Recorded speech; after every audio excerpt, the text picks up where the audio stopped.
ሰላም ሰላም እንዴት ናችሁ? ውድ የኢትዮ ጠቢብ አካዳሚ ቤተሰቦች፣ እኔ በጣም ደህና ነኝ፣ እግዚአብሔር ይመስገን። ዛሬ ደግሞ ከባለፈው ቀጥለን ክፍል 2ን እናያለን ማለት ነው። መልካም የመረዳት ጊዜ።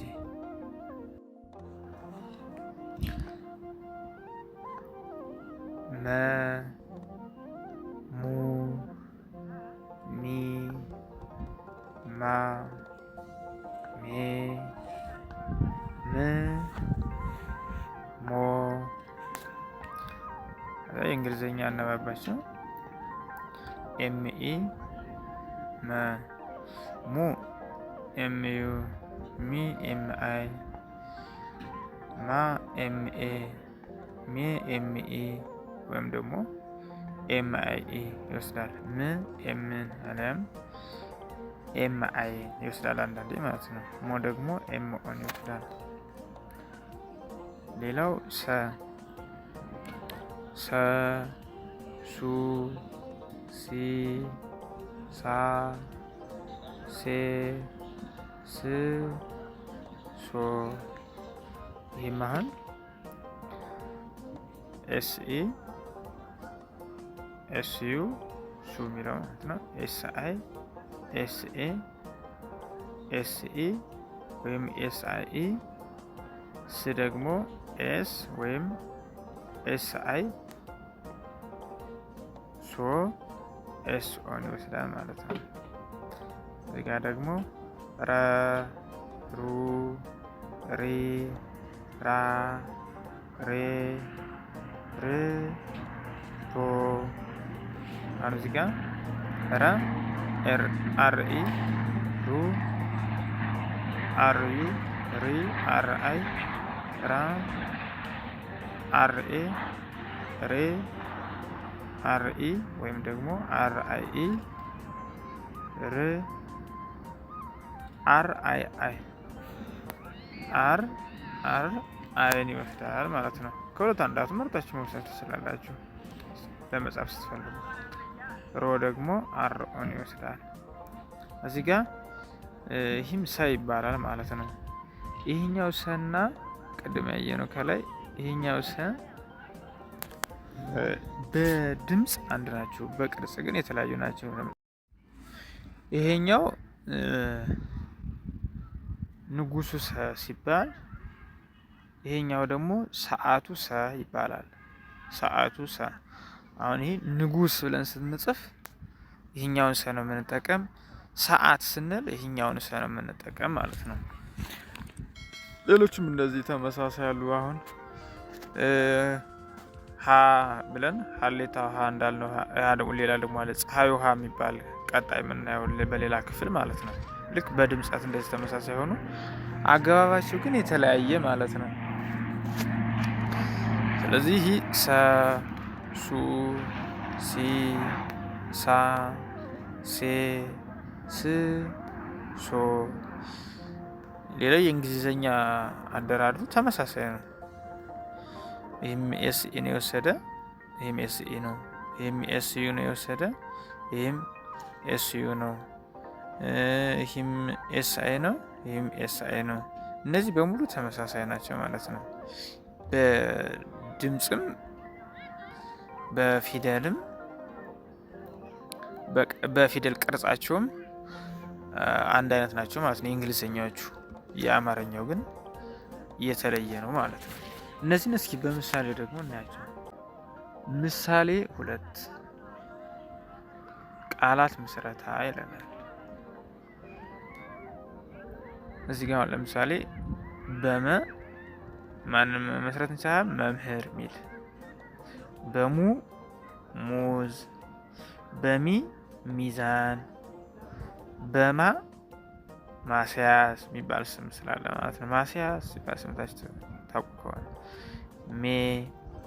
ሜላት አብዛኛው ይህ ሲስም ነው። ምስራቅ ከአራቱ አቅጣጫ ጠቋሚ መካከል አንዱ የሆነው ምስራቅ ማለት ነው።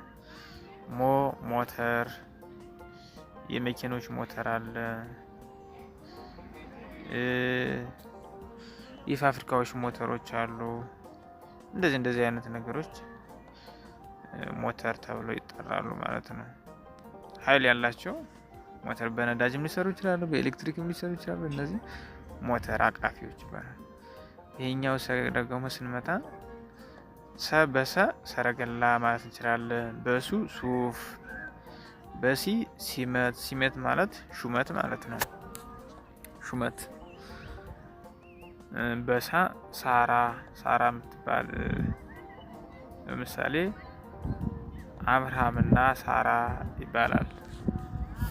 አብርሃምና ሳራ ደግ ቤተሰብ የሚባሉት ማለት ነው። የእሷ ስም ሳራ ይባል ነበር። እዚህ ጋር ደግሞ ሴመ የሚል መሰረት እንችላለን። ሴመ ማለት ሾመ ማለት ነው። እዚህ ጋር ሲመት ብለናል። ሹመት ካልነ ሴመ ማለት ደግሞ ሾመ ነው፣ አመልካች ነው ማለት ነው። አድራጊውን አመልካች። እዚህ ጋር ደግሞ ስጋ ነው። ስጋን ማወቅ የለም። ሶስት ሲል ሁሌም እንደዚሁ ነው ቢጻፍ በጣም የተመረጠ ነው ማለት ነው።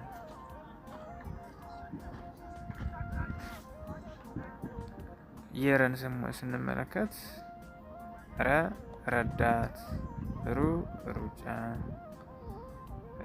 ሪፖርት፣ ራሄል፣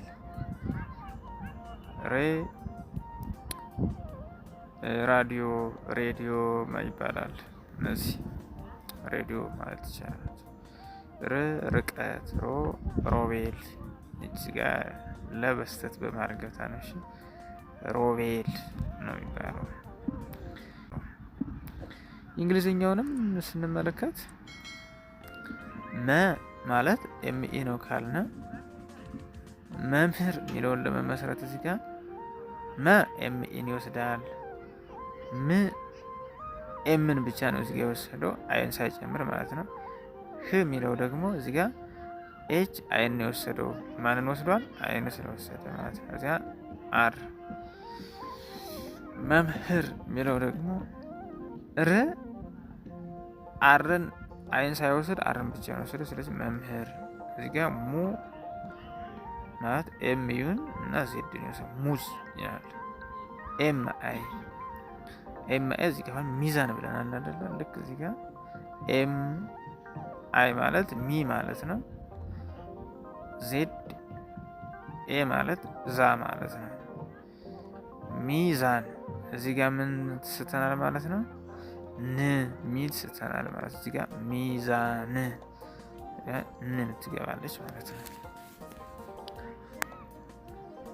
ቀጣዩ ደግሞ ኤምኤ ማስያስ ያልነው ከላይ ቅድም እዚህ ጋር ማስያስ። ማለት ኤምኤ ነው። ስ ማለት ደግሞ ኤስ አይ ነው ወስዷል። ያ ማለት ደግሞ ዋይ ኤ፣ ስ ኤስን ብቻ ወሰደ አይን ትቶ ማለት ነው። እዚህ ጋርም ኤምኤ ወይም ሜላት ሚል ማለት እዚህ ጋር ምን ብለናል? ኤምኢን ነው የሚወስድ ብለናል። ኤምኢ አንዳንዴ ደግሞ ኤምአይን ነው ብለናል። እዚህ ጋር ለመውሰድ የተሞከረው ኤምኢ ብቻ ነው። ከዚያ ላ ሲል ኤልኤ፣ ት አይን ሳይወስድ ቲን ብቻ ሜላት። ኤምአይ ነው። እዚህ ጋር ምን ብለናል? ከላይ ምስራቅ ብለናል። እዚህ ጋር ምስራቅ ይላል ማለት ነው። ማለት ኤም አይን ወስዷል። እዚህ ጋር አይን ጨምሯል ማለት ነው። ሰ ሲል አሁን እዚህ ጋር ምስራቅ ነው አይደለ? እዚህ ጋር አሁን ወይ አይ ናት ልትገባ የምትችለው ወይም ደግሞ ኤስ ናት ልትገባ የምትችለው ማለት ነው። ምስራቅ ነው። እቺ ኪው ነች። እዚህ ጋር ደግሞ ሞ ማለት ቅድም ያልነው እዚህ ጋር ሞተር ይላል። ኤምኦ ሞ፣ ቲኢ ተ፣ አር አይን ስላልወሰደ። ወደ ቀጣዩ ስንመጣ ደግሞ ኤስ ሰ የሚለው ማለት ነው። ሰረገላ ያልነው እዚህ ጋር ሰረገ ማለት ጂኢ ማለት ነው። ላ ኤልኤ ሱ ሱፍ እንዳልነው እዚህ ጋር ኤስአይ ሲመት ሲ ማለት ኤስአይ ነው። መ ማለት ኤምኢ ቲ ት አይን ሳትወስድ ማለት ነው። ሲመት ይላል እዚህ ጋር እንዳልኳችሁ። ሳራ ሶስተኛ ነው። ሳ ኤስኤ ራ አርኤ ማለት ነው። እዚህ ጋር ደግሞ ኤስኢ ሴመ። አሁን እዚህ ጋር ቅድም ምን ብለን ነበር? ሴ ማለት ኤስ ኢን ትወስዳለች። ከላይ እንዳየነው እዚህ ጋር ሴ ማለት ኤስ ኢን ትወስዳለች ወይም ኤስ አይ ኢን ትወስዳለች ብለናል። እዚህ ጋር አይደለ? እዚህ ጋር ኤስ አይ ኢን ተጠቅመን ሴመ አልን ማለት ነው። ስለዚህ ሴመ ወይም ሾመ እንላለን። እዚህ ጋር ደግሞ ስን ምን ብለናል? እዚህ ጋር ስጋ ብለናል አይደለ? እዚህ ጋር ኤስ አይን ስጋ ጂኤን ስጋ ብለን ወሰድን ማለት ነው። ኤስኦ እዚህ ጋር ምን ብለናል? ሶስት ብለናል። ኤስኦ ማለት ሶ ማለት ነው። ስ ማለት ኤስ አይ ማለት ነው። ት አይን ሳያስከትል ት ብቻ ሶስት። ክፍል 3 ይቀጥላል። ሰላም ሁኑ።